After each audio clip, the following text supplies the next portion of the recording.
au commencement, Dieu créa les cieux et la terre. La terre était informe et vide. Il y avait des ténèbres à la surface de l'abîme, et l'Esprit de Dieu se mouvait au-dessus des eaux. Dieu dit que l'État-providence soit, et l'État-providence fut. Et seulement après, l'humanité put voir le jour et prospérer. Mais pas avant. Avant, c'était le chaos. L'humanité ne peut pas survivre sans État-providence. D'ailleurs, il est de notoriété publique que les dinosaures se sont éteints car ils n'avaient pas la carte vitale. Aujourd'hui, je vous propose un second format pour cette chaîne, une série de vidéos dans lesquelles j'aborde des sujets historiques, toujours en rapport avec l'économie et la politique bien sûr, mais connaître et comprendre le passé nous aide à savoir que le keynésianisme économique est toujours une catastrophe. Attendez, c'est pas ce que je voulais dire. Enfin, c'est vrai, mais c'est pas ce que je voulais dire. Connaître et comprendre le passé nous aide à ne pas en reproduire les erreurs. Car comme disait l'auteur de Tom Sawyer, l'histoire ne se répète pas, mais elle rime. J'adore Mark Twain. Mais par contre, c'est une citation apocryphe basée sur ses écrits. Il n'a pas dit ça exactement comme ça. Mais on aime bien cette citation. Elle est très poétique, je trouve. Donc, ça fera l'affaire. On fera comme si. J'ai ma tasse avec moi. Saisissez votre chope ou votre mug et venez vous asseoir dans la taverne du général. Je vais vous raconter une histoire.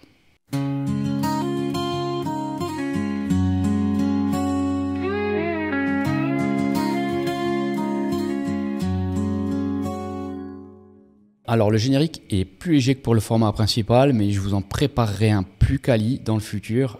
Difficile de passer derrière le générique principal de la chaîne. J'ai mis la barre trop haute d'emblée. Et merci beaucoup pour tous les retours que vous avez fait sur le générique, qui était génial, pour tous les retours positifs évidemment que vous avez fait même sur la vidéo. Mais je suis content que le générique vous ait plu. J'y ai mis énormément de taf en fait, et peut-être même trop en fait. Mais en tout cas, il est là, il a le mérite d'exister, et je suis content qu'il vous plaise. Aujourd'hui, nous allons parler de l'histoire de John Hartley, 35 ans, marié et 3 enfants. Nous sommes en 1870 à Manchester, en plein cœur de l'essor industriel britannique, et John est ouvrier dans une filature de coton. Alors il faut savoir que Manchester, c'était le fer de lance de la filature de coton à l'époque. Il y travaille 6 jours par semaine dans des conditions pas franchement quali. Bon, on est au 19e siècle en même temps, et l'État-providence n'existe pas encore. Un matin d'hiver, alors qu'il calibrait une courroie sur une machine en marche, c'est une pratique dangereuse mais qui était courante, son bras est happé par le mécanisme. Il subit de multiples fractures et de sévères lacérations, le rendant inapte au travail pour plusieurs mois. À l'époque, un tel accident pouvait condamner toute une famille à la misère. Sa femme, Mary, étant mère au foyer, ça voulait dire plus aucune rentrée d'argent pour plusieurs mois. Comment allait-il payer les soins du bras cassé de John ? Mais pire encore, comment allait-il payer le loyer et la nourriture ? Par chance, non en fait pas par chance, tout simplement par pragmatisme et prévoyance.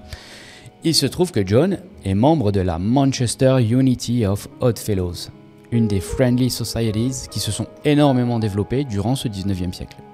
Né à l'initiative des travailleurs eux-mêmes, né d'un besoin, celui d'être couvert en cas de pépin.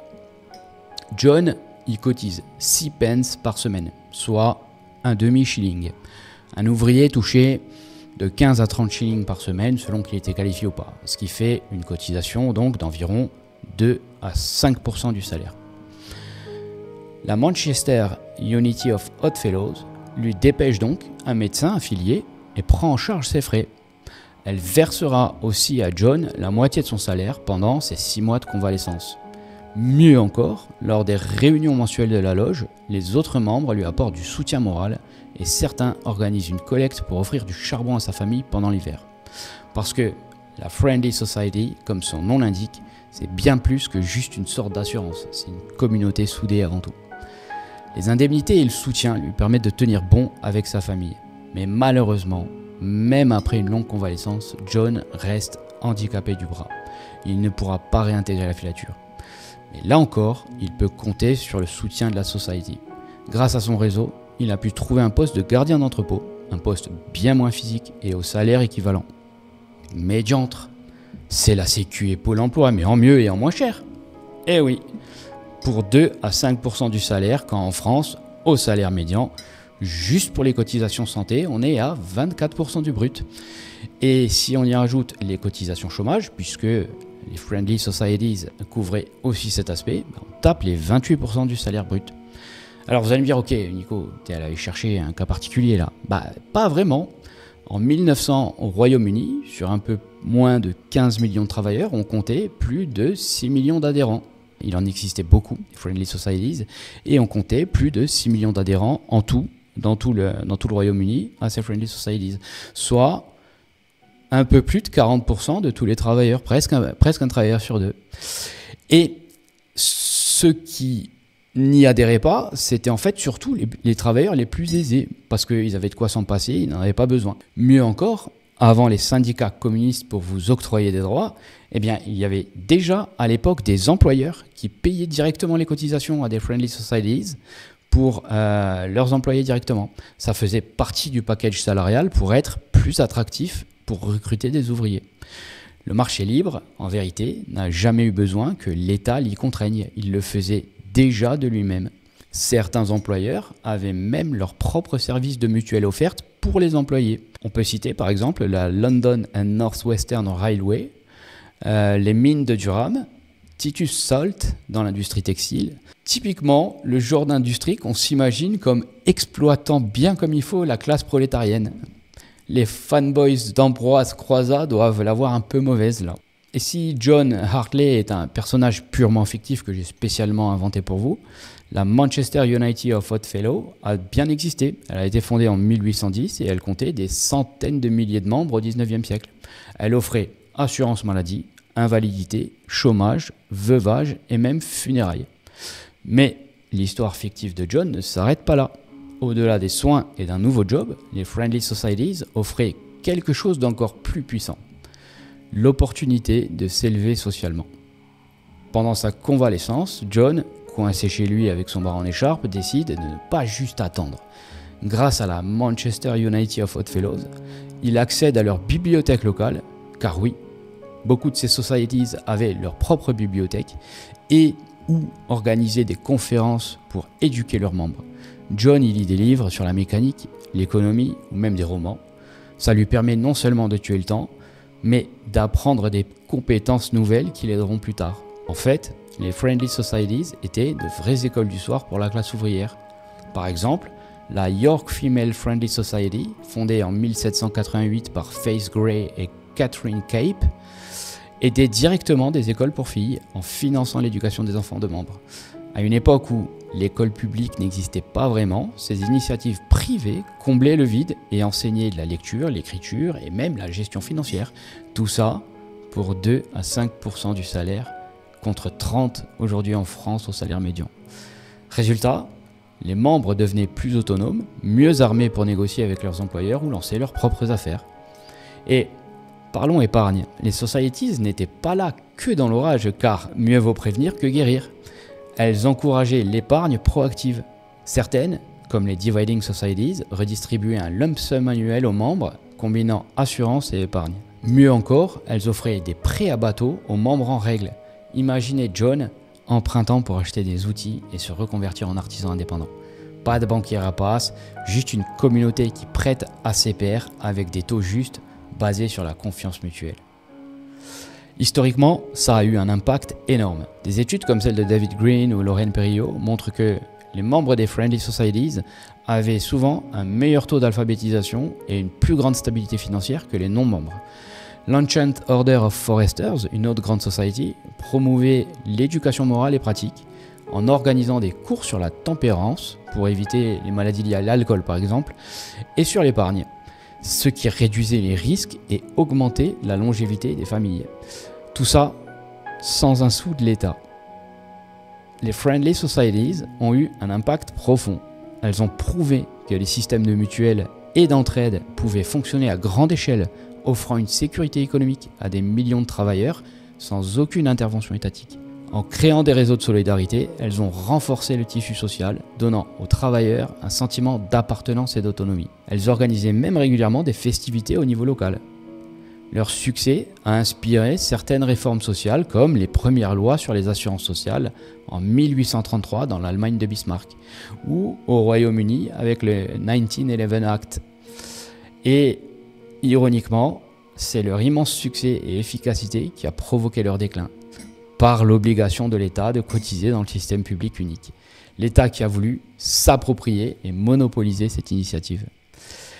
Et si vous pensez qu'il est plus efficace et plus sécurisant de bénéficier d'un système public unique, gardez ces chiffres en tête. 2 Français sur 3 aujourd'hui sont contraints de renoncer aux soins. 1/3 des Français par manque d'argent. Oui, la santé française n'est pas gratuite, elle est remboursée en partie. Et parfois, on n'a pas les moyens d'avancer les 120 € du cardiologue. Et 1 autre tiers, faute de délai raisonnable. D'ailleurs, je vous prépare une grosse vidéo sur le déclin du système de santé en France. On y comparera aussi différents systèmes de santé. Là, je vous ai parlé d'une histoire du 19e siècle, à l'ère de la révolution industrielle britannique, mais en fait, le principe des Friendly Societies est très vieux. Il est déjà très courant au Moyen-Âge, et on sait qu'il existait aussi pendant l'Antiquité. Par exemple, déjà en 288 avant Jésus-Christ, Théophraste, un philosophe grec, élève d'Aristote, les mentionne, ouvrez les guillemets, il existait chez les Athéniens et dans les autres États de la Grèce des associations ayant une bourse commune que leurs membres alimentaient par le paiement d'une cotisation mensuelle. Le produit de ces cotisations était destiné à donner des secours à ceux d'entre eux qui avaient été atteints par des revers de fortune, même dans l'Antiquité. Donc non, l'État n'est pas le seul garant du revers de fortune, il n'est d'ailleurs vraiment pas le plus fiable. Et oui, ce genre d'initiative peut venir du privé et de la liberté du marché. Et non, les méchants capitalistes ne font pas n'importe quoi sans l'État. Et aujourd'hui, on pourrait se demander, et si on laissait plus de place à ces initiatives privées? Au lieu de cotisations obligatoires qui financent un système inefficace et en déclin, imaginez les mutuelles modernes qui intègrent éducation financière et prêts communautaires. Ça pourrait changer la donne pour des millions de personnes. Non, parce que l'État, on le voit passer sur sa fiche de paye, de 25% au SMIC jusqu'à 65% pour les plus gros salaires. Mais les Restos du Cœur et le Secours Pop, entre centaines d'autres associations, ce sont des initiatives privées qui viennent pallier au manquement de l'État-providence. Et c'est une honte que dans l'État, avec le plus fort taux de prélèvement et la plus forte dépense sociale du monde, ce genre d'association existe seulement. Essayez d'y penser. Voilà, c'est terminé pour cette petite chronique La Taverne du Général. Je pense que ce que je vais faire en fait, c'est conseiller dans cette chronique à chaque fois un livre à lire, une lecture.